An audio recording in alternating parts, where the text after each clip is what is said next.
Welcome, Mark with Diesel Laptops here. Congratulations on the purchase of your Jaltest agricultural and off-highway kit. We're going to be going over the hardware that came with your kit. First off, we have our Panasonic Toughbook. This is a CF31 model. It has Windows 10 Pro installed on it. It has a 240 gigabyte solid state hard drive, 8 gigabytes of RAM. It has Wi-Fi and Bluetooth enabled, and it has a 12-month warranty. To open the screen, click on the silver tab, and then just open it up. You have your keyboard, your monitor, and your mouse. The front side, we have a handle that you can just clip out and use as a handle, and then clip it back in when you get done. On the right-hand side, we have the power button, the gray button here.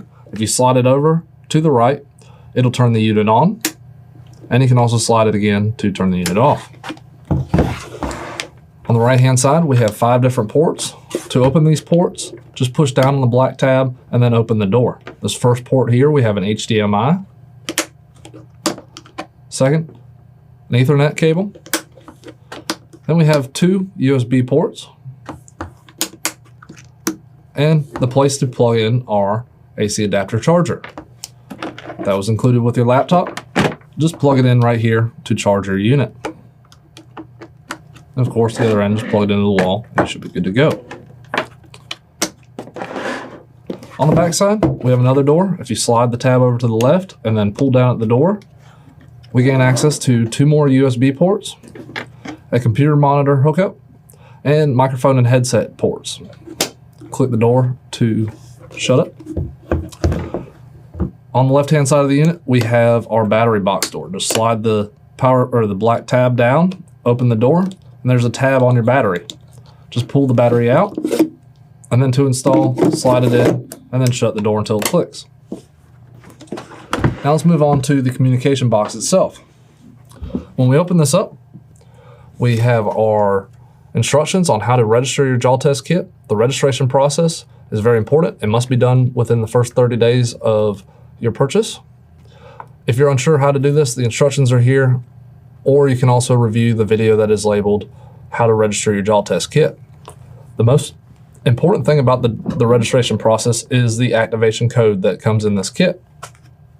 It's going to come in 2 different formats. The newer version of the communication box is going to have the activation code and Jaltest serial number on a sticker on the bag for the communication device. Earlier models had a business card inside of it with your activation code and your serial number. So keep on to your bag or your card. We've had a lot of customers throw this bag away, and you need that activation code. It's the only place it's located. Set this aside for right now. Then we have our Bluetooth communication box. From here, you're going to hook this up to the vehicle, and you're going to relay messages via Bluetooth to your PC. Now, on here, we have a power light. When it's powered up, we'll have a blue flashing light. We're going to have a diagnosis port and a USB port.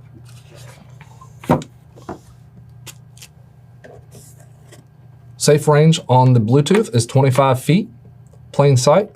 If anything happens to the Bluetooth though, if you're having trouble with it, you can always hardwire it to your PC. This is the most reliable method. Just plug the USB cable into your communication box and then plug it into the USB on your laptop. You will have to go into the software and set up the communication mode for USB from Bluetooth. If you're unsure how to do this, please reach out to tech support or review the video that I have labeled performing a system scan with the Jaltest software. We'll go into more details about that there. So our next cables that we have in our kit is a 9-pin. This is going to service your green and black and gray 9-pin connectors. Just plug it into the diagnosis port here, screw down the connectors, connect this to your vehicle, and you're good to go.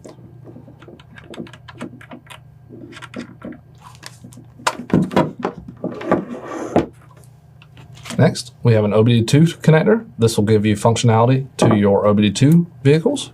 You can just plug it in your diagnosis port, screw it in, and if your vehicle has an OBD2 connector, you can connect to it there.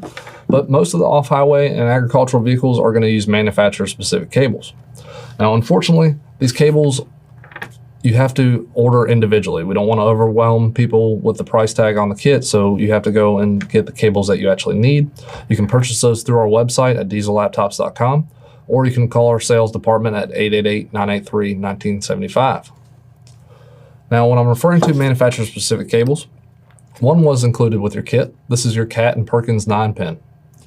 It has a reverse OBD2 connector, and you just plug it into your OBD2 connector, and now you can access your Cat and Perkins modules. If external power is required for a vehicle, and what I mean by external power is this box needs to be powered up at all times. If you're doing any type of fault code reset, parameter changes, calibrations, anything that requires a key cycle where you turn the key from the on position to the off position, this must stay powered up to hold that data. Some vehicles are going to do that for you. An easy way to check is hook your communication box to your vehicle, leave the key in the off position, and if you do not have the blue light displayed, you're going to need external power. It's not hard to set up, and there's multiple different ways to do so. We're going to unscrew this, and we're going to go into our power pack kit. Included in the power pack kit is a Diesel Laptops power bank. This has a 38,000 milliamp hour at 3.7 volt capacity, which means that it can fully charge up an iPhone 6S 15 times. It can also power up a 100 watt light bulb for 1.5 hours. So this is a very, very handy tool. On here we have 4 lights. When we press this power button, it'll display how much charge is left in the unit. 4 lights means 100%, 3 lights means 75%, 2 is 50, 1 is 25% left or less. When we open up the first rubber cover here, we can plug our charger into it. It was included in the kit. The AC adapter, just plug it in and then plug the other end into your wall and you should be good to go. You have above that 3 USB ports. One is a Smart Sense. The second one is a 5 volt 1 amp. And the third one is a 5 volt 2.1 amp. Adjacent to that, we have a cigarette outlet. This is a 15 amp, and this is what you're going to be using to power up your ECMs. If you double click the power button, you get a nice little work light. And double click again to turn it off. And then if you hold the power button, you get a red flashing emergency light there. And then hold it again to turn that off.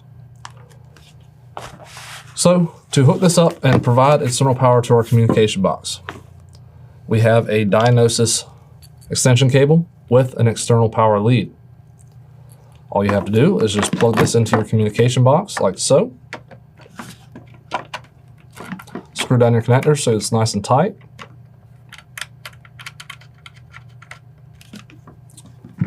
And then from here, we can go into our manufacturer specific cable adapter. And then go to your manufacturer specific cable to hook up to the vehicle. We use this Cat 9-pin for an example today. So we can hook this up to our vehicle. But now we need to supply it with external power. The kit comes with a cigarette lighter adapter. You can just plug this in here. And then if your vehicle holds 12 or 24 volts on the cigarette lighter with the key in the off position, you can use that. Or just go to the cigarette lighter on your power bank, plug it in, and press the round power button. As we see here, we have a blue light displayed on our communication box. This means that the unit is now powered up. Our next option is to unplug this.